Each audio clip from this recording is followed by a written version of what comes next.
పల్నాడు జిల్లా చిలకరూలుపేటలో జరుగుతున్న జాతీయ స్థాయి ఒంగోలు జాతి ఎడ్ల బల ప్రదర్శన పోటీలో పాల్గొన్నారు మంత్రి కొలుసు పార్థసారథి. ఈ సందర్భంగా ఎడ్ల పందాలలో గెలుపొందిన ఎడ్ల యజమానులకు బహుమతులను, ప్రశంసా పత్రాలను అందజేశారు. ఒంగోలు జాతి పశువులు ఆంధ్రప్రదేశ్కే గర్వకారణమని కొనియాడారు పార్థసారథి. ఒంగోలు జాతి ఎడ్ల పోషణ ఆర్థిక భారమైనందునే వాటి పెంపకంపై రైతులు ఆసక్తి సన్నగిల్లుతోందని విచారం వ్యక్తం చేశారు. ఈ పశువులను పోషిస్తే అన్ని విధాల రైతులకు అండగా ఉంటామని హామీ ఇచ్చారు. ఎందుకంటే ఈ యొక్క పోటీలు సజావుగా సాగాలంటే లోపల దయచేసి ఈ యొక్క గ్రౌండ్ కమిటీకి సంబంధించినటువంటి సభ్యులు తప్ప ముఖ్య నేతలు ప్రతి ఒక్కరు కూడా దయచేసి గ్రౌండ్ ను విడిచి బయటికి రావాలి. అందరూ కూడా వేదిక వద్దకు చేరండి. మిత్రులారా, రైతుల ఇళ్ళు ఆనంద లోగిళ్ళు గ్రౌండ్ ని వదిలి అందరూ రావాల్సిందిగా కోరుతున్నాం. పందాలు జరిగే టైంలో మధ్యలో ఎవరు ఉండడానికి ఇల్లు లేదు. రైతుల ఇళ్ళు వరికి అర్థం ఎవరు ఉండడానికి లేదు. అందరూ యువత రావాల్సిందిగా కోరుతున్నాం. గ్రౌండ్ కమిటీ ఇది పరిశీలించాల్సిందిగా చూస్తున్నాం. ప్రతి ఒక్కరూ ఆరుపళ్ళ విభాగంలో పేర్లు నమోదు చేశాం. చంద్రలపాటి మండలం, ఎన్టీఆర్ జిల్లా. మీదంతా రెడీగా ఉండాలి. 6వ తత్వారు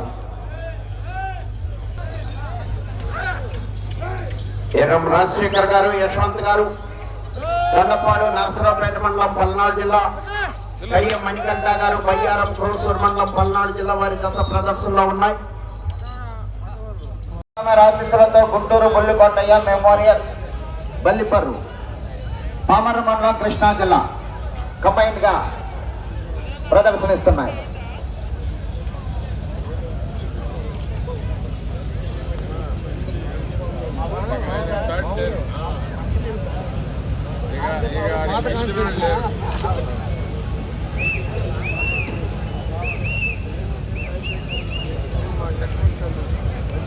ఒకటో రౌండ్ 300 అడుగుల దూరాన్ని 50 సెకండ్లో పూర్తి చేయడం జరిగింది. 6వ స్థానంలో కొనసాగుతున్న జత కన్నా 3 సెకండ్లు ముందంజలో ఉన్నవి. తెలియజేస్తున్నారు. మాట్లాడండి మేడం. 7వ రౌండ్ 2100 అడుగు దూరాన్ని 7 నిమిషముల 1 సెకండ్లో పూర్తి చేయడం జరిగింది. మొదటి స్థానంలో కొనసాగుతున్న జత కన్నా 29 సెకండ్లు ముందంజలో ఉన్నవి. ప్రభుత్వ రథ సారథి ప్రజలకు, ప్రభుత్వానికి గ్రౌండ్ కమిటీ నిర్వాహకులు మిగతా వారు వచ్చి స్టేజ్ పైన కూర్చోవలసిందిగా కోరుతున్నాం. 9వ అవకాశం మంత్రి గారికి వీక్షించడానికి అమూల్యమైన పైకి వచ్చి గ్రౌండ్ పైన కూర్చోవలసిందిగా కోరుతున్నాం. 9వ రౌండ్ 2700 అడుగుల దూరాన్ని 9 నిమిషముల 25 సెకండ్లో పూర్తి చేయడం జరిగింది. నాదెండ్ల మండలం, పల్నాడు జిల్లా. శ్రీ లక్ష్మీ నరసింహస్వామి ఆశీస్సులతో గుంటూరు బుల్లికోటయ్య మెమోరియల్ బలిపర్రు, పామర్ మండలం, కృష్ణా జిల్లా.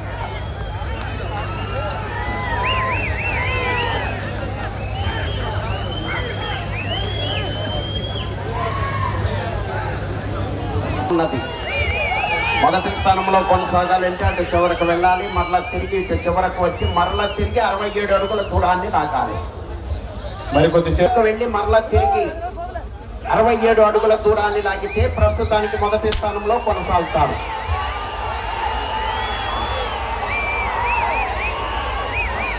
రెండు పళ్ళ విభాగంలో 9 మంది విజేతలు రావాలి. త్వరగా బహుమతి ప్రధానోత్సవం పోటీలలో ప్రతిష్టాత్మకంగా నిర్వహిస్తున్నటువంటి ప్రతిపాటి ఫౌండేషన్ సభ్యులకు, మరి గత 2 రోజుల నుండి ఈ యొక్క కార్యక్రమాన్ని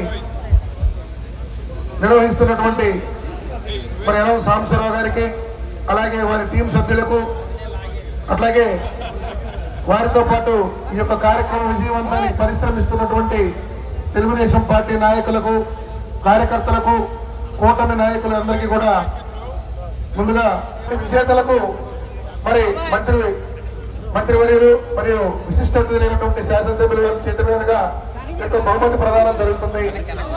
ఈ యొక్క 4 పళ్ళ విభాగానికి సంబంధించినటువంటి ప్రైజ్ మనీని స్పాన్సర్ చేసినటువంటి కీర్తిశేషులు జారాని సునీత గారి జ్ఞాపకార్థం, అలాగే నర్సరావుపేట శాసనసభ్యులు చంద్రబాబు అరవింద్ బాబు గారు, అలాగే మన ప్రియతమ నాయకులు ప్రతిపాటి పుల్లారావు గారు, ఫౌండేషన్ సభ్యులు వీరనారాయణ గారు, మరి ఇతర నాయకులందరూ కూడా అన్నగారికి ఘనంగా నివాళులు అర్పిస్తారు. జోహార్ ఎన్టీఆర్, జోహార్ ఎన్టీఆర్. నమస్కారం. ఈరోజు ఎడ్ల పందాలను ఇక్కడ నిర్వహిస్తున్న మీ ప్రియతమ నాయకుడు, నా సోదర సమానుడు, మాజీ మంత్రివర్యుడు ప్రతిపాటి పుల్లారావు గారికి, మరో సోదరుడు నర్సరావుపేట ఎమ్మెల్యే గారికి, మరి కార్యక్రమాన్ని నిర్వహిస్తున్న పెద్దలందరికీ, ముఖ్యంగా ఈ కార్యక్రమాన్ని తిలకించడానికి వచ్చిన రైతు సోదరులందరికీ కూడా నా హృదయపూర్వక నమస్కారాలు.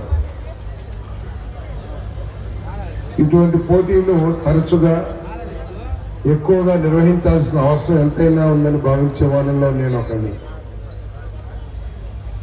ఈ ఒంగోలు జాతి అనేది మన ఆంధ్రప్రదేశ్కి గర్వకారణమైన జాతి అని చెప్పేసి మీ అందరికీ మన బ్రీడ్ అని మనం చేస్తాం. ఒక దేశం యొక్క సంపద, ఆర్థిక పరిస్థితిని పూర్తిగా మార్చేసిన బ్రీడ్ జాతి మన ఒంగోలు జాతి అని చెప్పేసి మీకు మనం చేస్తాం.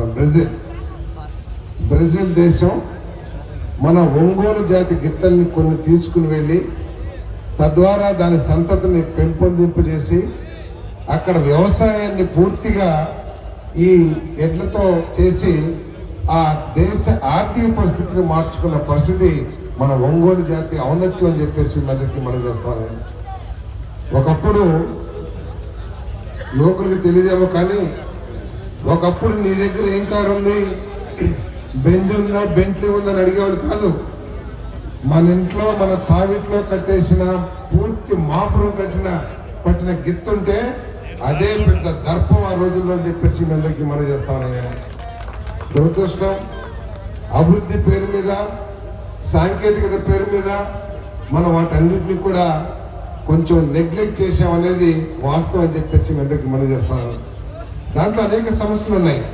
వాటిని పెంచాలన్నా, వాటిని మేపాలన్నా కూడా ఈరోజు రైతుకి ఆర్థిక భారం ఎక్కువ అవుతున్న మూలంగా అవన్నీ కూడా తగ్గే పరిస్థితి ఉంది. కానీ ప్రభుత్వాలు, రైతులు అందరూ ఆలోచించాల్సిన అవసరం ఉంది.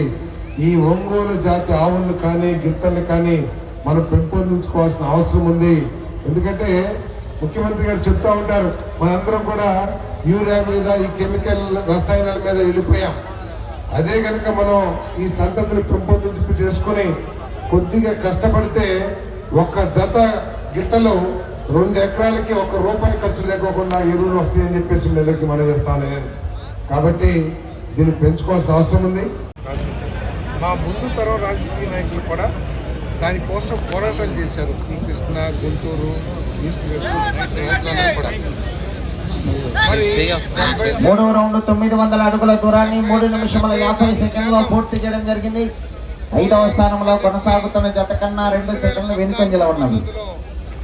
పూర్తి చేస్తే తర్వాత వచ్చిన ప్రభుత్వం బాధ్యతారహితంగా ఈ రాష్ట్ర సమస్యల పట్ల అవగాహన లేని నాయకత్వం ఉండడం మూలంగా ఈ రాష్ట్రానికి ఏది మేలు చేస్తుంది, ఈ రాష్ట్ర భవిష్యత్తు కోసం ప్రజల చేత ఎన్నుకోబడే ప్రభుత్వం ఏం చేయాలనే అవగాహన కానీ ఆలోచన కానీ లేని ప్రభుత్వం కేవలం ఒక 5-6% పనులు చేసేసి మరి ఈ రాష్ట్రానికి, రాష్ట్ర రైతాంగానికి తీరని అన్యాయం చేస్తుందని చెప్పేసి మనం చెప్తాం.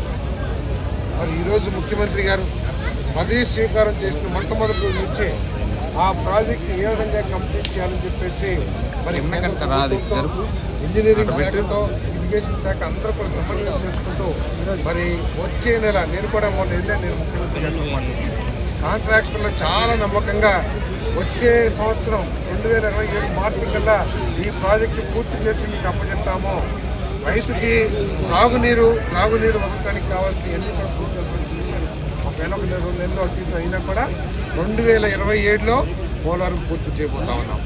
అదేవిధంగా చింతలపూడి ప్రాజెక్టు కానివ్వండి, గత ప్రభుత్వం కేవలం చంద్రబాబు నాయుడు గారికి పేరు ఎక్కడ వస్తుందనే ఉద్దేశంతో చింతలపూడి ప్రాజెక్టు 4,000 కోట్ల రూపాయలు ఖర్చు పెడితే చంద్రబాబు నాయుడు గారికి పేరు వస్తుందని చెప్పేసి దాన్ని బూజు పట్టేదని చేశారు.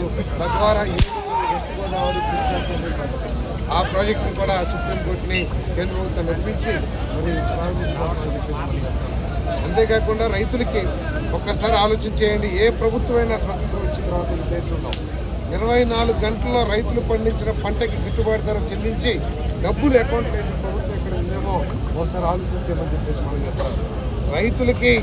రైతులు క్షేత్రస్థాయిలో ఏ సమస్య ఎదుర్కొంటున్నా పట్టుపాటి పుల్లారావు అని చెప్పనేయండి, రేవంత్ కుమార్ అన్న చెప్పనేయండి, మన అరవింద్ గారు చెప్పనేయండి, నేను చెప్పనేయండి, వెంటనే స్పందించి మంత్రుల్ని అధికారుల్ని ఆ ప్రాంతానికి పంపించి ఏంటి సమస్యలు తెలుసుకుని